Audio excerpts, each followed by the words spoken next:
I need an injury report then. I need an injury report. I guess she wasn't listed. Okay, no, I just would like to take some questions, guys. I'll talk about anything I can talk about. Mike, the first win as a head coach, first win of this season for the team. How big was it? What were your emotions like going down the stretch? Well, I mean, they're just like they are all the time, whether you're playing the game, whether you're calling it. You got to execute there, and we were able to execute the situation as it came up. Our offense was able to take the ball down. Would have loved to get the field goal, the first down, and then the field goal. It didn't happen. But we executed that situation just like we needed to. They didn't have any timeouts. We kept them in bounds. And so I'm proud of our defense. I'm proud of our offense. I'm proud of our coaches. This winning in the NFL will never be about the coaching. It'll never be about the head coaching. Okay, losing will, but the winning is all about the players and the staff getting them ready. A great deal of planning that went into overcoming the things you were missing. That's our job, Paul. That's our job, man. That's my job to make sure we're doing everything we can to give the players the best chance, give this organization a best chance. The effort by the players was second to none, and they're tired. It's a long game.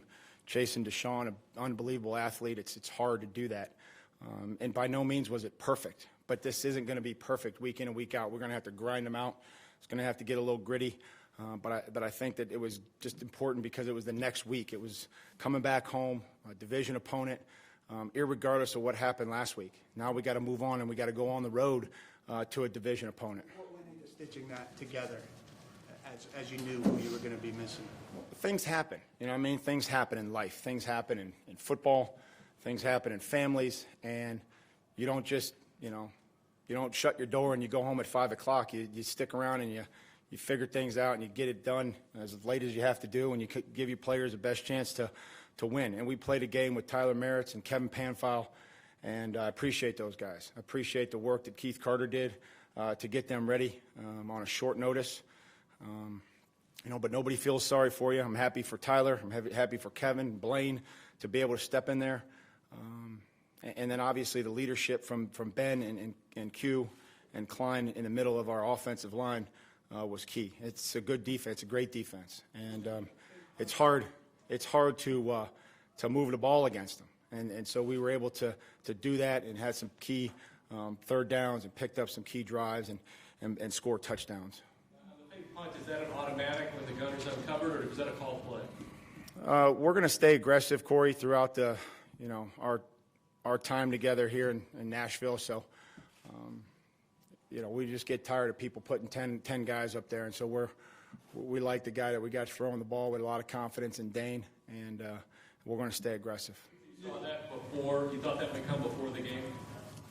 Pretty sure we were prepared for that when it came up. It wasn't something we checked to at the line of scrimmage. Talk maybe about putting the Wildcat in, how you thought that worked, and how good of maybe a change of pace that is. Just trying to give ourselves the best chance to win. Again, the coaches were able to install it, and Derek was able to execute it with Stalker and Taywan. I mean, it's not something that's easy. You got the timing, the leg lift. I mean, I'm proud of our guys. I'm proud of the way that they handled it. They acted like pros. They came in, and they were able to appreciate what we were trying to do, to give us a chance. And there was a lot of movement involved, that's just not something that you go out and say, okay, here we go. So that was something we just felt like this week would give us a chance to move the ball and score some points. Seeing Marcus.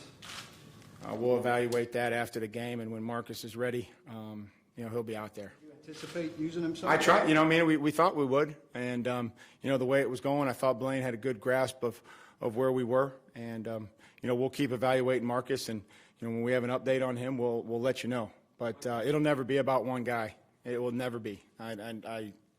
Whether that's Marcus, that's Blaine, that's Derek, it just won't be. And we got a great team here. They love each other, and they're enjoying this win. And then we got to move on to Jacksonville. You said during training camp that adversity will reveal this team's character. Yeah. What does this win say about your Well, I think that they're willing to fight and compete and prepare.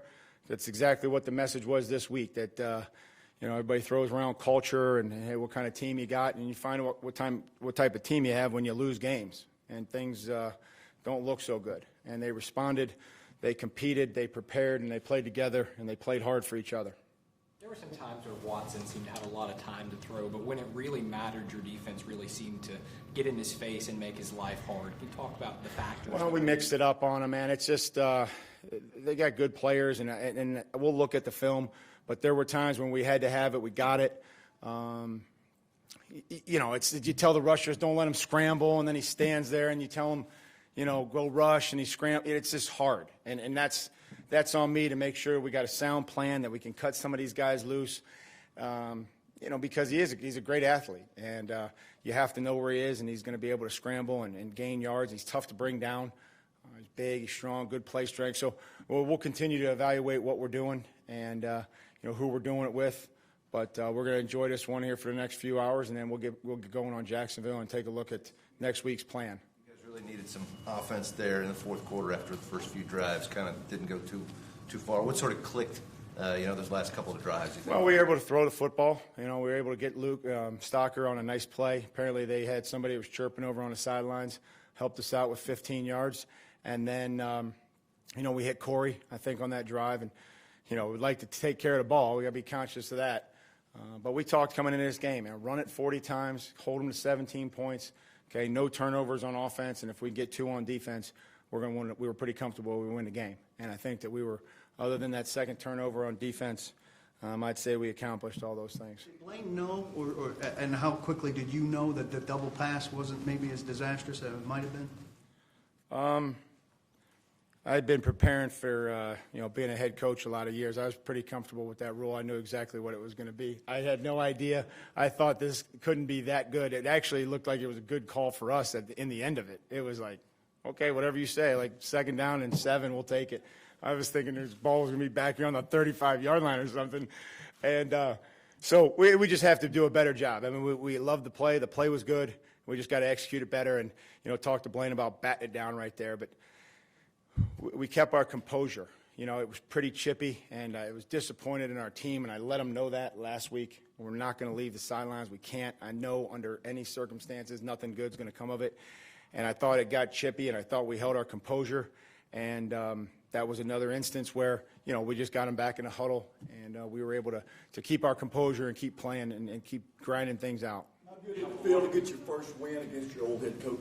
You know, Billy's a great friend. I got a lot of great friends over there, and I know the cameras probably saw me talking to him, but, you know, I love having relationships with people and spend 4 years there with those players, and I put a lot of late nights in with those coaches.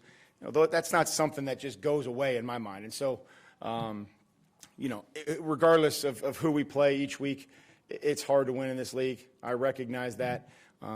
It just so happened that today was Houston, and again, it wasn't about me, and it shouldn't be, and it won't be. It should be about the players and the coaches that got them ready. You didn't want to kind of go down the road, woe was me approach on Friday. You're talking about banged up offensive line, potentially playing without the quarterback. Did you not want that mindset to kind of get into your guys' head, and would you kind of tell them going into There was going to be a game here at noon, regardless of who we played. Whatever 11 we put out there, they were going to come watch us, and the Texans were going to show up. So for us to say, well, you know, it's going to be this guy. I mean, Tyler Merritt's has been with us for however many years, and he's been practicing. And so he's on the practice squad. We brought him up. That's what you do. And Pamphile had versatility. It's why we signed him in March. You know, that's just what happens. We went out and got a backup quarterback, and we lost a game in Miami with a backup quarterback last year. Well, we played our backup quarterback today, and we won. And it wasn't pretty, but that's what happens. And so give a lot of credit to John for getting those guys that helped us win a game today. You know, we signed a backup quarterback, and he won a game for us. And, you know, we started the game as a quarterback, played the whole game, took care of the football. And then, you know, we signed Pamphile, who's a versatile player, played guard, played tackle. You know, I appreciate John, you know, having the foresight to do that. Okay. Decision to go for it on 4th and inches, end of the second quarter. Was that just trying to stay aggressive, keep your opponent together? Yeah. You know, I mean, I just think that we're going to, you know, the way it was going, we're just going to have to, you know, last week it's going to be like, oh, we didn't get it, went for it and didn't get it. And, you know, this week, you know, we did. And I'm not trying to be reckless. I thought that it was there. Guys were excited about getting up on a ball and sneaking it. And so that'll change up week to week. And, you know, the players, again, executed it. I made a decision. You know, if we don't get it, then I got to come in here and, you know, tell you, hey, it was my call, and I messed it up. and I'll do that every single time. But when I call it, the players are the ones that execute it. And we call for, the punt. Kevin Byard and Dane Cruikshank executed it. That calling it's the easy part. Like, let that be clear. Like, hey, run it.